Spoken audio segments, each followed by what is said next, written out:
போகலாம். பிரியாணி செய்வது எப்படின்னு பார்க்கலாம். தேவையான பொருட்களை போடுறத பார்த்துக்குங்க. பிரியாணி செய்வது எப்படின்னு பார்த்துக்குங்க.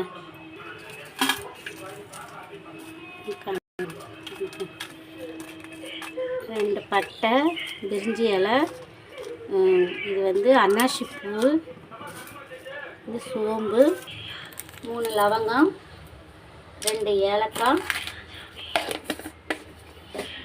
இது எல்லாத்தையுமே நல்லா போட்டுக்கலாம். குக்கரில் ஒரு பச்சை மிளகா தள்ளி எடுத்து வச்சுக்கோங்க. 2.5 கிலோ தக்காளிக்கு ஒரு 4 வெங்காயம், 5 தக்காளி அரைஞ்சி வச்சுக்கோங்க.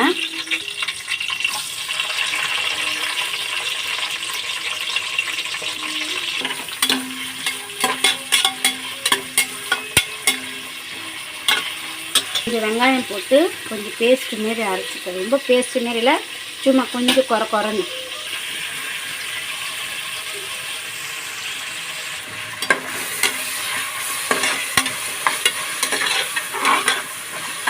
இஞ்சி பூண்டு பேஸ்ட்டு,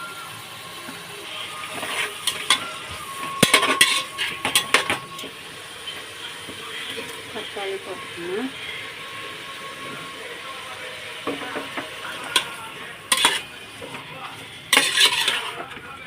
தேவையான உப்பு போட்டுக்கோங்க. உப்பு போட்டால் சீக்கிரம் தக்காளி வெங்காயம் வேகும். 1/2 ஸ்பூன் மஞ்சள்தூள்,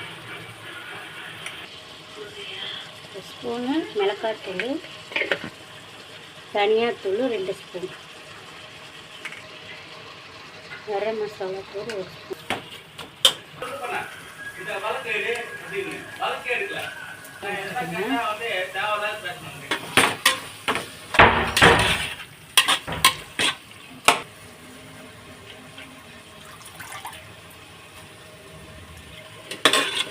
புதினாவை போட்டுக்கோங்க.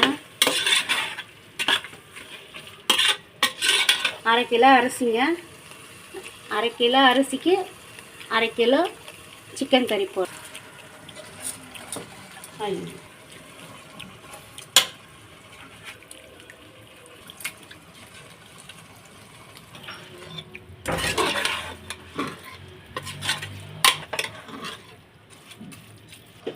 இந்த டம்ளரில் தான் 2 டம்ளர் அரிசி போட்டால் 1/2 கிலோ. 1 2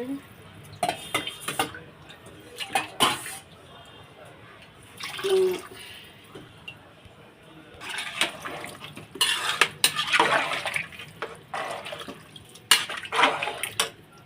அரைப்பழம் எலுமிச்சைப்பழம் புழிஞ்சு விட்டுக்குங்க. இது எதுக்கு எலுமிச்சைப்பழம் புழிஞ்சுன்னா சாப்பாடு உதிரியாக இருக்கும், அதுக்கு தான் உடையாமல் இருக்கும் சாப்பாடு. சரி பார்த்துக்குங்க. கொஞ்சம் உப்பு போடுவேங்க.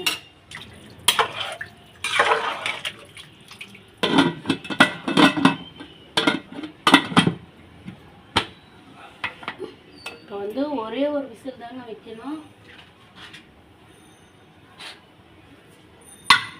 ஒரே ஒரு விசில் தான் வைக்கணும். அதிகமாக ஆச்சுன்னா சாப்பாடு குழஞ்சிடும். ஒரே விசில் வச்சு உடனே ஆஃப் பண்ணிடணும். உதிரியாக இருக்குது.